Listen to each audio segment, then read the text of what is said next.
What Happened at the Thibodaux Wedding in New Orleans, 1893, challenges everything we thought we knew about Victorian-era society and the lengths a mother would go to protect her family's legacy.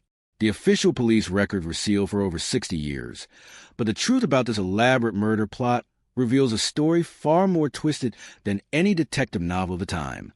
This channel is only for those brave enough to confront the darkest corners of human nature. What you're about to hear involves real people, real documents, and real evil that masqueraded behind the elegant facade of America's most prestigious social circles.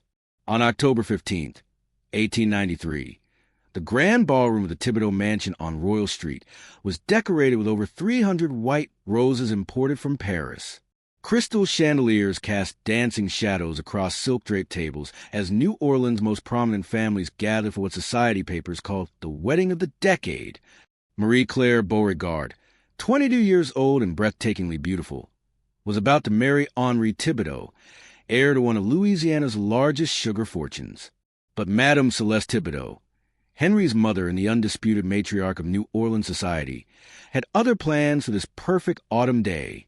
The ceremony proceeded flawlessly. Father Dupuis blessed a union in perfect French as gaslight flickered against stained glass windows. Marie-Claire wore her grandmother's Belgian lace, a family heirloom that had survived the Civil War hidden in cemetery walls. The assembled guests represented the cream of Creole aristocracy, plantation owners, shipping magnates, and political power brokers who controlled the rebuilt South. At exactly 4:17 p.m., as documented in police reports, the wedding party raised their crystal flutes for the traditional champagne toast. Henri lifted his glass first, speaking words that would haunt him for the rest of his life. To my beloved Marie-Claire, may our love be as eternal as the Mississippi itself. Marie-Claire smiled, her dark eyes sparkling with joy as she brought the champagne to her lips. The golden liquid touched her tongue, and for a moment, everything seemed perfect. Then her expression changed. A look of confusion crossed her face, followed by something far more terrifying, recognition. She dropped the crystal flute. It shattered against a marble floor as she clutched her throat, her white gloves staining red as blood began to seep from her mouth. The assembled guests froze in horror as Marie-Claire's body began to convulse violently. Her back arched unnaturally, and a sound escaped her lips that witnesses later described as inhuman. Dr. Auguste Rousseau, the family physician, pushed through the crowd as Marie-Claire collapsed onto the Persian carpet. He knelt beside her, checking her pulse as foam mixed with blood poured from her mouth. Her breathing became labored, each gasp more desperate than the last. But what happened next would haunt everyone present for the rest of their lives. As Marie-Claire lay dying, she managed to turn her head toward her new mother-in-law. With her final breath, she whispered for words that silenced the entire ballroom. "Madame Celeste, you succeeded." Dr. Rousseau immediately suspected arsenic poisoning. The symptoms were unmistakable. The metallic taste that had caused Marie-Claire's initial reaction, the violent convulsions, and the distinctive bloody foam. But when he examined her more closely, he discovered something that challenged his 30 years of medical experience. Marie-Claire's fingernails had turned completely black, not just at the tips as arsenic typically caused, but entirely black as if dipped in ink. More disturbing still, her eyes had changed color from their natural dark brown to an unsettling pale green that seemed to glow in the gaslight. The police arrived within the hour, led by Detective Inspector Jean-Baptiste Moreau, a man known throughout New Orleans for his methodical approach to seemingly impossible cases. As he questioned the wedding guests, a pattern began to emerge that pointed to premeditated murder of the most calculated kind. Madame Celeste appeared genuinely shocked by her daughter-in-law's death, collapsing into hysterics that required medical attention. But the servants told a different story.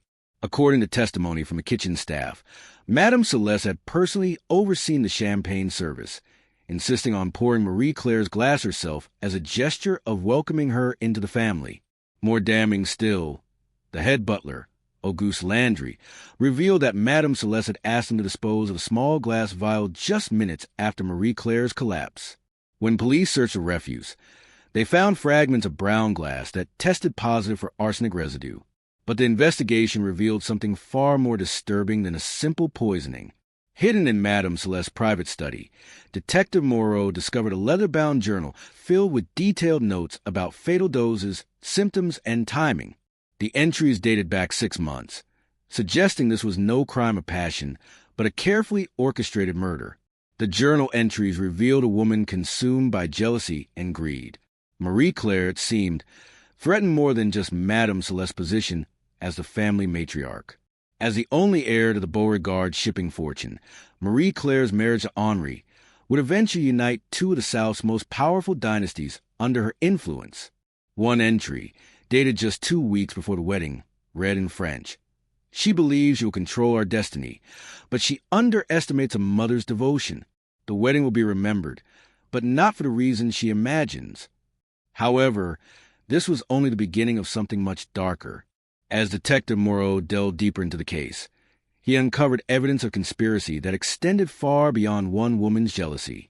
Letters found in Madame Celeste's correspondence revealed communications with other prominent New Orleans matriarchs, all expressing similar concerns about new money, threatening their established social order. The letters were written in a coded language of social etiquette, but their meaning was clear to anyone familiar with the intricate hierarchies of Southern society. Mrs. Evangeline Dupré wrote, "The autumn flowers bloom too boldly this year. Perhaps a frost will remind them of their proper season." Mrs. Octavie Landry was more direct. "Some gardens require careful tending to prevent invasive species from taking root." These weren't merely catty comments from jealous socialites. They were planning sessions for systematic elimination of threats to their power structure. Marie-Claire was just the first target, but Detective Moreau's investigation revealed an even more chilling truth.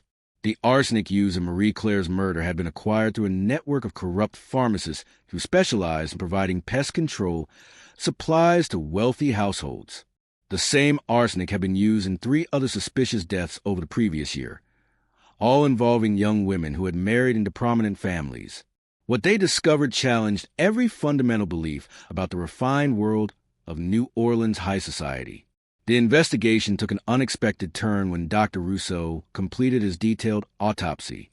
Alongside the expected arsenic poisoning, he found traces of a substance he couldn't identify, something that caused the unusual physical changes in Marie-Claire's appearance before death. Consulting with chemists at Tulane University, Dr. Rousseau learned that the unknown substance was derived from a rare Caribbean plant used in certain voodoo rituals. The plant, known locally as zombie's breath, was said to paralyze victims while leaving them conscious and aware of everything happening around them. This discovery led Detective Moreau to Marie-Claire's personal maid, Celestine, a young woman who had grown up in the French Quarter among the practitioners of New Orleans voodoo. Under questioning, Celestine revealed a secret that changed the entire nature of the investigation. Marie-Claire had not been the innocent victim everyone believed her to be. 3 weeks before her wedding, Marie-Claire had approached Celestine with an unusual request. She wanted to learn about protective charms and curses, claiming she feared for her safety in the Thibodaux household. Celestine had introduced her to Marie Laveau's niece, a powerful voodoo priestess who lived in the Treme district. But Marie-Claire's interest in voodoo wasn't limited to protection. According to Celestine's testimony, Marie-Claire had been purchasing small amounts of various poisons for months, claiming she needed them to eliminate rats in her family's shipping warehouses. The amounts were small, seemingly harmless, but when combined, they created a cocktail more lethal than arsenic alone. The most chilling discovery was still to come. Hidden beneath a loose floorboard in Marie-Claire's bedroom, police found her personal diary. The final entries revealed a young woman who had discovered her mother-in-law's murder plot and decided to strike first. But her plan was far more elaborate and disturbing than simple revenge. The diary entry dated October 10th, just 5 days before the wedding, read, "Madame Celeste believes she holds all the cards, but she has underestimated the power of righteous fury. She will poison me at our wedding feast, but I will ensure that she drinks from the same cup. We will both dance with death, but only I know the steps." Marie-Claire had planned to fake her own death using the zombie's breath plant, allow her to witness Madame Celeste's reaction, and expose her publicly when she inevitably revealed her guilt through panic or celebration. The plan required precise timing and an antidote that would revive her after exactly 1 hour. But something had gone catastrophically wrong. The diary's final entry, written on the morning of her wedding, contained a terrifying realization. The doses, I may have miscalculated. God forgive me, I may have condemned us both. Detective Moreau's investigation revealed that Marie-Claire had indeed placed arsenic in a second champagne bottle, one intended for Madame Celeste. But in her nervousness and inexperience with poisons, she had created a lethal combination when mixed with a zombie's breath plant. Instead of faking her death, she had guaranteed it. But the most disturbing aspect of the case emerged when Detective Moreau interviewed the kitchen staff more thoroughly. The head cook, Marguerite Boudreau, finally admitted that she had witnessed something no one else had mentioned in their initial testimonies. On the morning of the wedding, while preparing the champagne service, Marguerite had seen a third person in the kitchen, someone who had no business being there, and who everyone had forgotten in the chaos following Marie-Claire's death. Thank you for staying with us. The most shocking part is coming. The third person in the kitchen was Henri Thibodaux himself, the grieving bridegroom who had appeared completely devastated by his wife's death. According to Marguerite's testimony, Henri had been alone with the champagne bottles for nearly 10 minutes while she attended to other preparations in the pantry. When Detective Moreau confronted Henri with this information, the young man initially denied being in the kitchen at all, but faced with Marguerite's detailed account and the physical evidence of his presence, his distinctive cologne had lingered in the room. Henri finally confessed to a truth that shattered everyone's understanding of the tragedy. Henri had discovered both women's murder plots 3 days before the wedding. As the heir to the Thibodaux fortune, Henri had access to his mother's private study and had read her journal detailing the planned assassination of his bride. Devastated but still loyal to his mother, he confronted her privately, begging her to abandon her murderous scheme. But Madame Celeste had been unmoved by her son's pleas. In Henri's own words, "She told me that Marie-Claire was a poison that would destroy our family's legacy, and that sometimes a mother must make the hardest choices to protect her children's future." Desperate to save both his mother and his bride, Henri had then approached Marie-Claire with evidence of the plot against her life. But instead of fleeing or calling the police, Marie-Claire had revealed her own murderous intentions and her plan to fake her death and expose Madame Celeste publicly. Faced with 2 women he loved who were determined to destroy each other, Henri had made a decision that haunted him for the rest of his life. On the morning of the wedding, he had entered the kitchen and added a third substance to both champagne bottles, a fast-acting heart stimulant obtained from his personal physician. Henri's plan was to cause both women to experience chest pains that would require immediate medical attention, forcing a postponement of the wedding and giving him time to convince them to abandon their murderous plans. But he had fatally underestimated the interactions between the various poisons and drugs already present in champagne. When Marie-Claire drank from her glass, the combination of arsenic, zombie's breath plant, and heart stimulant created a chemical reaction that killed her within minutes. The black fingernails and color-changing eyes weren't caused by any single poison, but by the unprecedented interaction of all 3 substances. But Henri's confession raised one final, terrifying question. If both bottles contained the same deadly combination, why hadn't Madame Celeste died as well? The answer would prove more disturbing than any rational explanation. If you're still here, get ready. The final truth will change everything. The trial of Madame Celeste Thibodaux began on March 15, 1894, and became the social event of the season. The courtroom was packed daily with New Orleans society figures, northern reporters, and curiosity seekers who traveled from across the South to witness what newspapers called the trial of the century. Prosecutor District Attorney Charles Beauregard, Marie-Claire's own uncle, presented what seemed like an airtight case against Madame Celeste. The evidence was overwhelming. The journal entries, the arsenic residue, witness testimonies, and Henri's confession about finding his mother in the kitchen. But Madame Celeste's defense attorney, the legendary Creole lawyer Jean-Paul Treme, had prepared a defense that no one anticipated. On the 3rd day of the trial, Treme called an unexpected witness, Dr. Emile Thibodaux, Madame Celeste's brother-in-law and a respected physician who had been traveling in Europe during the wedding. Dr. Thibodaux testified that he had received a letter from Marie-Claire just 2 weeks before the wedding, a letter that contained a shocking confession. Marie-Claire had written to Dr. Thibodaux, requesting medical advice about persistent stomach ailments, that had begun shortly after her engagement. But embedded within her seemingly innocent request was a detailed description of symptoms that any experienced physician would recognize as chronic arsenic poisoning. Someone had been slowly poisoning Marie-Claire for months before her wedding day. Dr. Thibodaux' testimony revealed that Marie-Claire's behavior in the final weeks before her wedding, her interest in voodoo, her acquisition of poisons, her elaborate plan to fake her death, were all symptoms of arsenic-induced paranoia and delusion. She hadn't discovered a real murder plot. Her poisoned mind had created one from innocent social interactions and motherly concerns. But if Marie-Claire was already being poisoned before the wedding, who was responsible? The answer came from an unexpected source. Marie-Claire's own diary, which contained entries that investigators had initially dismissed as wedding stress. When examined by handwriting experts, they discovered that the final entries, including the detailed murder plot and confession of her own poisoning scheme, were written in a distinctly different style from her earlier entries. The handwriting analysis revealed that someone else had written Marie-Claire's final diary entries, creating false evidence of her murderous intentions after she was already dead. But the most shocking revelation came when Treem presented physical evidence that the prosecution had overlooked. The second champagne bottle, the one supposedly containing Marie-Claire's arsenic intended for Madame Celeste, had never been poisoned at all. Chemical analysis revealed only standard champagne with no trace of any foreign substance. Marie-Claire's elaborate murder plot had never existed. The diary entries describing her murderous intentions were fabrications created after her death to provide motive for what was actually a carefully planned assassination disguised as a mutual murder attempt.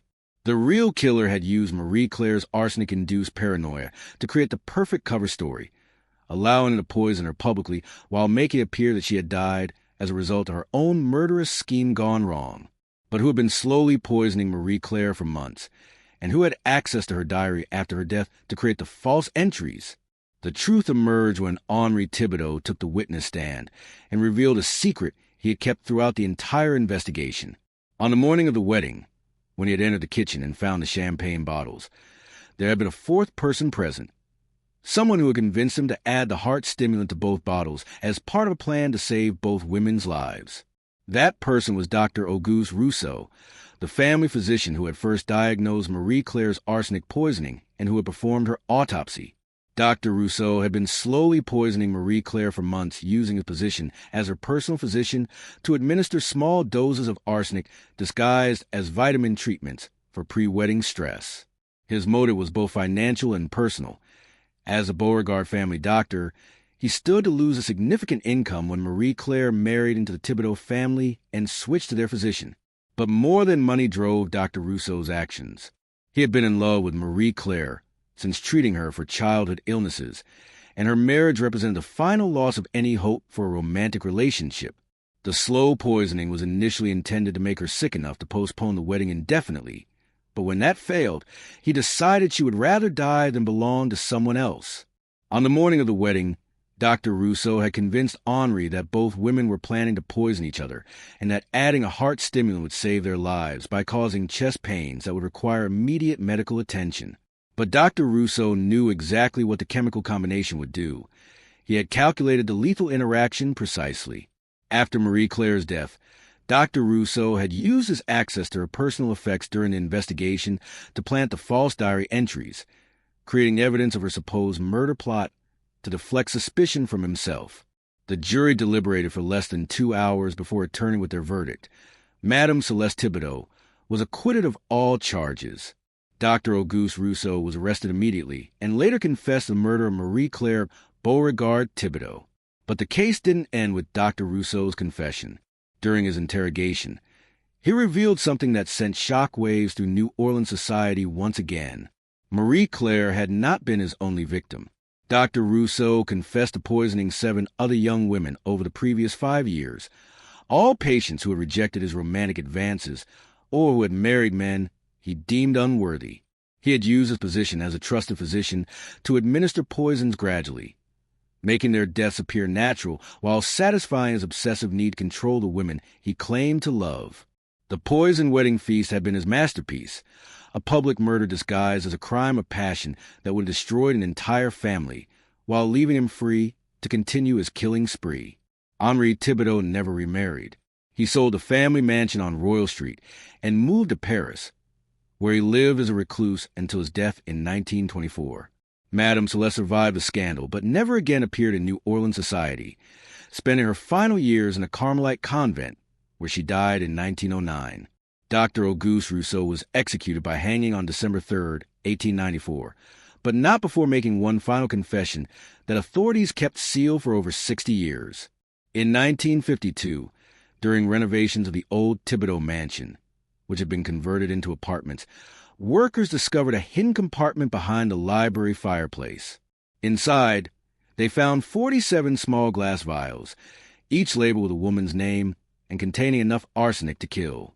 46 of the names corresponded to prominent New Orleans socialites from the 1890s. One vial remained unlabeled, but handwriting experts determined that the accompanying note was written in the same style as the false diary entries found in Marie-Claire's room. The note, dated October 16, 1893, the day after the wedding, contained a single line written in Dr. Rousseau's hand, for the next bride who refuses to understand that some love is eternal. The identity of the intended victim was never discovered, but church records show that in the 6 months following Marie-Claire's death, 3 scheduled weddings in New Orleans high society were mysteriously canceled, with the brides claiming sudden illness that required extended medical treatment. Dr. Rousseau's final victim may have escaped his obsessive love only because his other crimes were discovered first. Or perhaps, somewhere in the shadowed history of New Orleans, another perfect murder was carried out by a man who understood that the most dangerous poison isn't arsenic or voodoo curses, but the twisted devotion of someone who believes that love justifies any evil. The Thibodaux mansion still stands on Royal Street, though it has changed hands many times. Local residents report that champagne glasses sometimes shatter without explanation in the old ballroom, and that the scent of white roses occasionally fills the air on October evenings, even though no flowers bloom in the building's long-abandoned garden. But perhaps the most chilling legacy of the poison wedding feast isn't found in ghost stories or broken glass. It's in the realization that evil often wears the mask of respectability, and that the greatest monsters are those who convince themselves that their crimes are acts of love. And don't miss our next video. Subscribe to the channel and enter the placelet and follow other stories so intriguing and frightening like this. Click on the screen to watch it now.